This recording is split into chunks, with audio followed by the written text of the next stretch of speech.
ፊልሙን ከመጀመራችሁ በፊት ቪዲዮ ላይክ እና 100,000 ለመግባት 6,000 ሰው ብቻ የቀረውን ቻናላችንንም ሰብስክራይብ ማድረጋችሁን እንዳትረሱ። ወደ ቪዲዮ I can just get off at the next I can walk over there.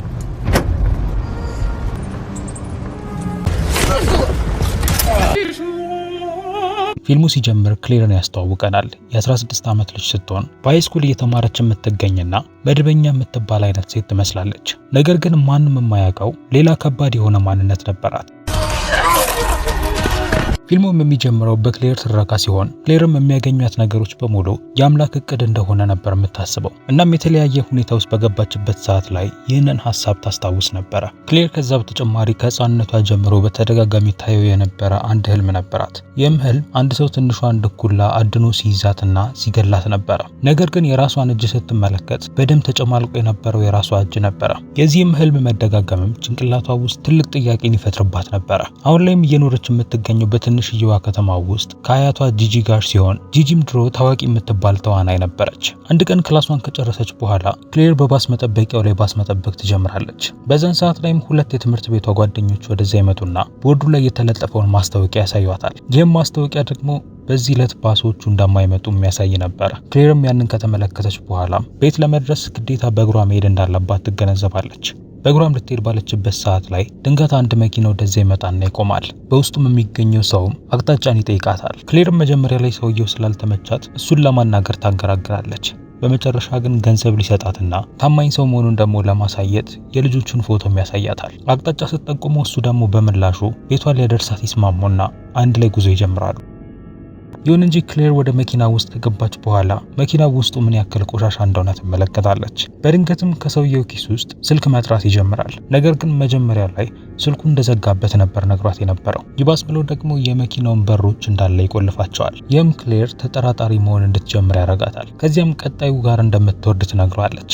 ሰውየው ግን መኪናውን ከማቆም ይልቅ ዝም ብሎ መንዳትን ይመርጣል። ይህም ፍርሃቷ እንዲጨምር ያደርገዋል። ይሁን እንጂ ጊዜ ሳታባክን የመኪናውን ቀበቶ አንገቱ ላይ ተጠመጠመበትና አንቃት ይዟለች። እሱም በዚህ ምክንያት መኪናውን በስትክክል መንዳት ሳይችል ይቀርና ወደ ባዶ ቦታ ላይ ገብቶ መኪናው እንዲጋጭ ያደርገዋል። ክሌርም ካደጋው በኋላ ከመኪና ውስጥ በመውጣት መኪና ውስጥ ይገኝ የነበረውን አሻሯን በሙሉ ማጸዳዳት ትጀምራለች። ከዚያም ከቦርሳዋ ውስጥ ቢላዋንም በማውጣትም እስከ መጨረሻው ትጨርሰዋለች። እንዳየነው ከሆነም ከገዳዩ ጋር የታገተችው እሷ ሳትሆን ገዳዩ ነበር ከሷ ጋር የታገተው። በዛ ቀንም ወደ ቤት ከተመለሰች በኋላ በልብሷና በጫማዎቿ ላይ ይገኙ የነበሩትን የተለያዩ ማስረጃዎች በደንብ አድርጋ ታጸዳዋለች። በምታደርገው ነገር በሙሉ የተረጋጋች መሆኗ ደግሞ በዚህ ነገር ላይ ልምድ ያላት ሴት ያስመስላታል። እንደ እውነቱ ከሆነ መጥፎ ሰዎችን አድኖ መግደል ለሷ እንደ ትርፍ ጊዜ ስራዋ ነበረ። ክሌርም ወደ ቤት ውስጥ በገባችበት ሰዓት ላይ ለረጅም ጊዜ እየጠበቀቻት የነበረችውን ጓደኛዋን ጁሊያናን ታገኛታለች። ለሚመጣውን ፈተናም ለመዘጋጀት ሲሉም በዛን ቀን ማታ ላይ አንድ ላይ ለማንበብ ተነጋግረው ነበረ።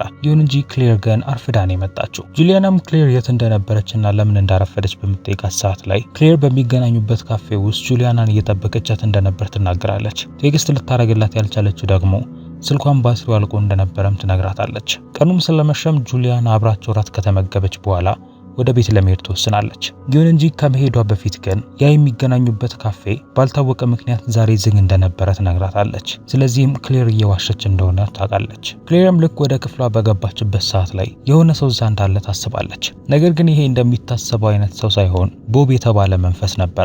ይህም ሰው ከጊዜያት በፊት እንደ ድንገት ሳታውቅ የገደለችው ሰው ነበረ። ቦብም ከዚህ ቀደም ተፈጥሮ ስለነበረው የመኪና አደጋ እሷን ማዋራት ይጀምራል። ሀሳቡም ይሄ የመኪና አደጋ ብዙ ችግሮችን እሷ ላይ ይዞባት እንደሚመጣና ለዚህም ራሷን ማዘጋጀት እንዳለባት ነበር። ይሁን እንጂ ክሌር ግን የእሱን ማስጠንቀቂያዎች ችላ በማለት ከሷ ዞር እንዲልላት ትነግረዋለች።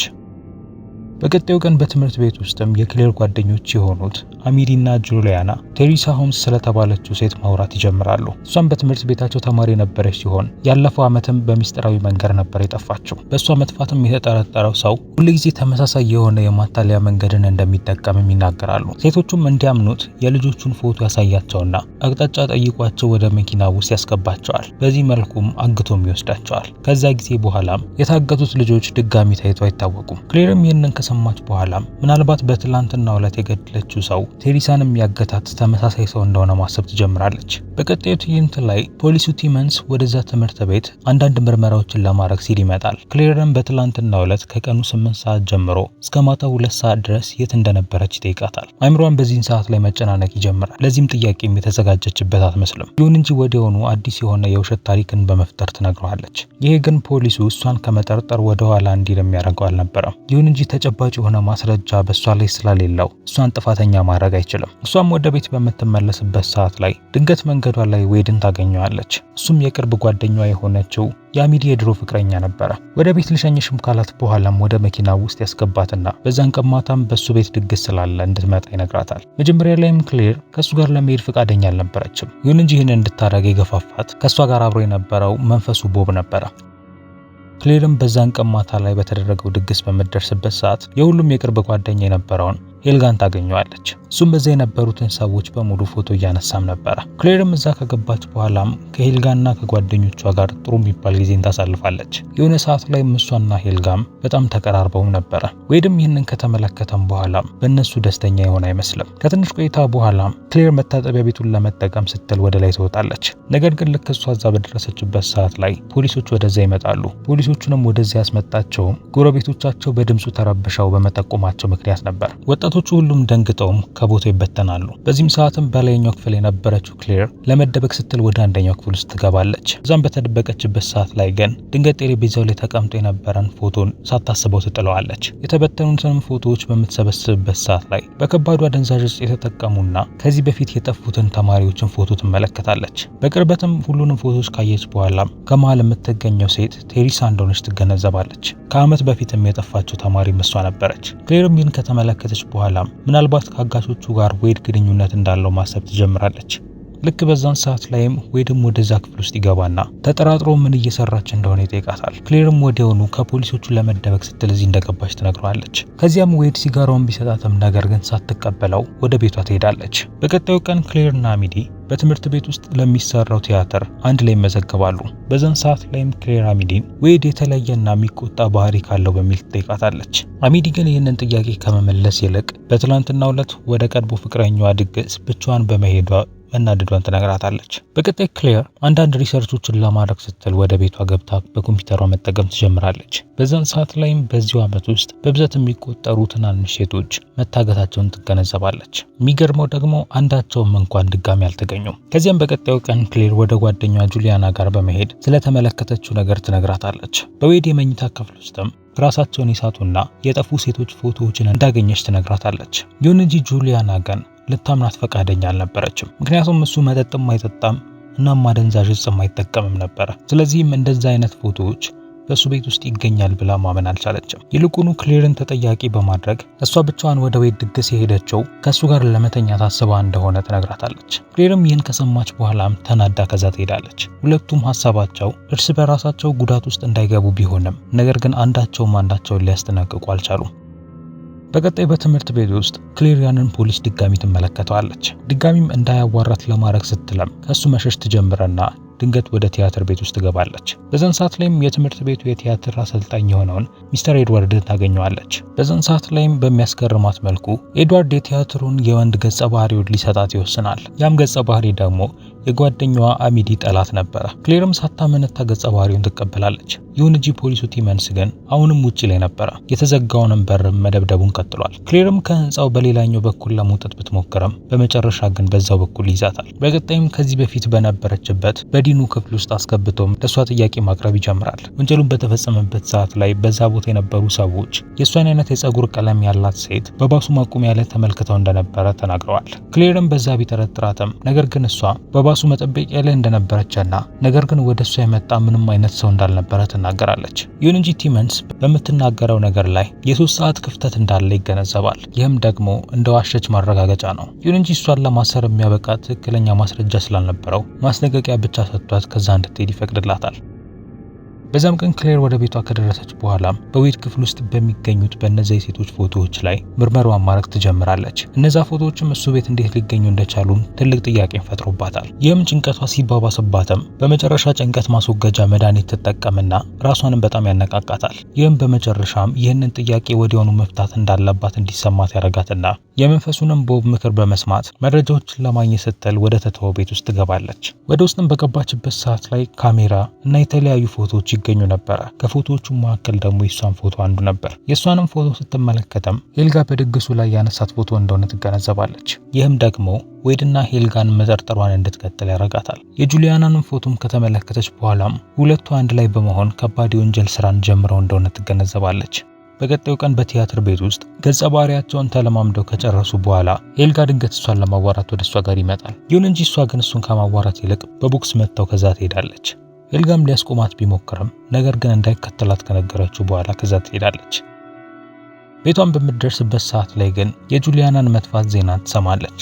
ይህም ክሌርን የሚያስደነግጣት ነገር ነበረ። ምክንያቱም ቀድሞውኑ እንድትጠነቀቅ ብላ ለጓደኛዋ ነግራት ነበረ። ይሁን እንጂ ጁሊያና ልትሰማት ፈቃደኛ አልነበረችም። ይህ በእንዲህ እንዳለ በቤት ውስጥ ሌላ ችግር ደግሞ ይነሳል። የክሌር አያት የሆነችው ጂጂ ልብስ በምትፈልግበት ሰዓት ላይ ድንገት በደም የተጨማለቀ አንድ ቢላን ታገኛለች። ክሌርም ያንን ግድያ ለመፈጸም የተጠቀመችውን ቢላም ይሄው ነበረ። ክሌርም ቤት በደረሰችበት ሰዓት ላይ በከተማ ውስጥ የሰዓት እላፊ እንደተደረገና ጁሊያናንም ለማግኘት ማታ ላይ መውጣት እንደማትችል ትገነዘባለች። ይህም ደግሞ ከአያቷ ጋር ሌላ ክርክር ውስጥ ያስገባቸዋል። ጂጂም በዚህን ሰዓት ላይ በመሳቢያ ውስጥ ያገኘችውን ቢላ በማውጣት ክሌር በዚህ ምን ስታረግ እንደነበረ ትጠይቃታለች። ክሌርም እውነቱን ልትነግራት እንደማትችል በተናገረችበት ሰዓት ላይ ጂጂ ለሷ ደህንነት በመፍራት ከቤት እንዳትወጣ ትከለክላታለች። ልጇን ማጣቷ ሳይበቃም አሁን ደግሞ እሷን ማጣት እንደማትችልም ነበር የነገረቻት። ክሌርም ተስፋ በመቁረጥ በዛን ቀን ትተኛለች። በቀጣዩ ቀን ጠዋት ላይም ወደ ቤተክርስቲያንም ታመራለች። እዛም ተንበርክካ ከዚህ በፊት ላደረገቻቸው ነገሮች በሙሉ ይቅርታ ትጠይቃለች። ከዚያም ትክክለኛውን መስመር የምታገኝበትን መንገድ እንድታገኝም ትለምናለች። ሐውልቱንም በምትመለከተው ሰዓት ላይ ድንገት ጁሊያናን በሱ ውስጥ ማየት ትጀምራለች። እሷም ለእርዳታም እያለቀሰች ነበረ። የተመለከተችውም ነገር ክሌር ከዚህ በኋላ ምን ማድረግ እንዳለባት መስመር የሚሰጣት ነበረ።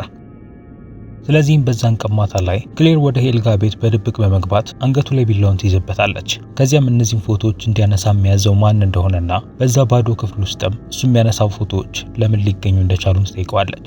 ሄልጋም በመፍራት ካሜራው በድግሱ ላይ እንደተሰረቀበትና እነዛን ፎቶዎች ድጋሚ እንዳላያቸውም ይናገራል። ክሌርም በዛን ሰዓት ላይ ራሳቸውን ከሳቱት ሴቶች መካከል የአንዷን ፎቶ ታሳየዋለች። ሄልጋም ይህንን ፎቶ እሱ እንዳላነሳውና ነገር ግን ከኋላው ያለውን ባክግራውንድ እንደሚያውቀው ይናገራል። ይህም ቦታ ለማስታወቂያው ድርጅት በሚሰራበት ጊዜ ላይ ይጠቀምበት የነበረ ስቱዲዮ ነበረ። ከሄልጋም ያንን አድራሻም ከያዘች በኋላ ክሌር ቀጥታ ወደዛ ቤት ታምራለች። ጁሊያናንም እዛው ቤት ውስጥ ታግታ አገኛታለሁ ብላም ነበር ያሰበችው። በሩንም ስትንኳኳም አንድ ሚስጥራዊ ሰው በሩን ይከፍተዋል። ክሌርም የጠፋችውን ጓደኛዋን ለመፈለግ የምትሞክር የዋህ አይነት ሴት መምሰል ትጀምራለች። ከዚያም ወደ ቤት ውስጥም ለመግባት ስትልም መታጠቢያ ቤት መጠቀም እንደምትፈልግ ትነግረውና እሱን ፈቅዶላት ያስገባታል። እሷም ከገባች በኋላ ውሃም እንዲሰጣት ትጠይቀዋለች። ምንም እንኳን አደገኛ እንዲሆን እንደሚችል ብታስብም ነገር ግን በሱ ጨዋታ ውስጥ ለመጫወት ትወስናለች። እንደሚጠበቀውም ሰውየው በሚስጥር ካስቀመጣቸው መድኃኒቶች መካከል አንዱን አድቅቆ የጠየቀችው ውሃ ውስጥ ይከተዋል። ክሌርም የማታውቅ በመምሰል ውሃውን በደንብ አርጋ ትጠጣዋለች። ከዚያም ልክ ከቤቱ እንደወጣችም ድንገት ራሷን ስታለች። ሰውየውም ራሷን የሳተችውን ክሌርን ተሸክሞ ወደ ቤዝመንት ውስጥ ያስገባታል። እዛም አስሮ ያስቀመጣት ሲሆን አይኗን በገለጠችበት ሰዓት ላይ ጓደኛዋን ጁሊያናን ትመለከታታለች። እሷም ልክ እንደሷም ታስራ ትገኛለች። ከዚያም ክሌር ያ ሰው ጊብስ የተባለውን አለቃውን በስልክ ሲያዋራው ትሰማለች። በንግግሩ ላይ እንደሰማችው ከሆነም ይህም ሰው ስሙ ራንዳል ሞርቴን እንደሆነ ትገነዘባለች። መጀመሪያ ላይ ሊያግታት የሞከረውም የጆ ሞርቴን ወንድም ነበረ። ክሌርም በዚህን ሰዓት ላይ ሁለቱ መንታ ወንድማማቾች ይህንን አደገኛና ህገወጥ የሰዎች ዝውውርን እየሰሩ መሆናቸውን ትገነዘባለች። እናም ከነሱ ጋር የሚሰሩ ደግሞ ብዙ ሰዎችም አሏቸው። የሚያደርጉትም ወጣት የሚባሉ አይነት ሴቶችን ከያዙ በኋላ እነዚህን ሴቶች በተለያየ ቦታ ላይ ለሚገኙ ባለሀብቶች ነበር የሚሰጡት። ጊብስም ከነዛ ባለሀብቶች መካከል አንዱ ነበረ። ከዛ በተጨማሪም የጆ መሞትን ተከትሎ ሌላ የቡድን አጋር እነሱ ጋር መቀላቀሉንም ትመለከታለች።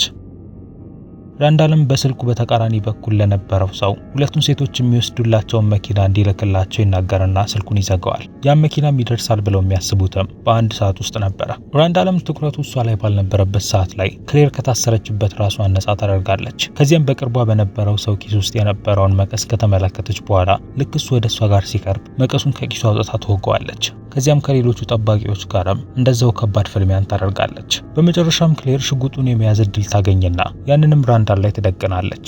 ይሁን እንጂ ራንዳልም ግን መቀሱን ራሷን ስታ በነበረችው ጁሊያና አንገት ላይ ይደቅነዋል። ክሌር ልትተኩስ ብታስብም ነገር ግን ጓደኛዋን ሳትመታ ራንዳልን ለመምታት የሚያበቃ ችሎታ አልነበራትም። ልክ በዛን ሰዓት ላይ የፖሊስ መኪና ድምጽ ይሰማል። ክሌርም ለእርዳታ መጣራት ትጀምራለች።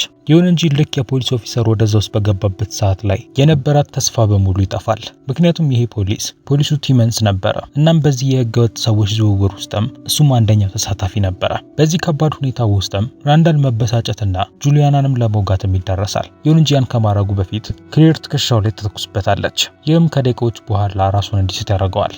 ቲመንስም ይህን ከተመለከተ በኋላም በተቃራኒ በኩል በመሮጥ ከዛ ለማምለጥ ይሞክራል። ክሌርም የታሰረችውን ጁሊያናን ከፈታቻት በኋላ ለፖሊሶች ትደውላለች። እዛም ጋዜጠኞች በመጡበት ሰዓት ላይም ስለዚህ ህገወጥ ሰዎች ዝውውርም ትናገራለች።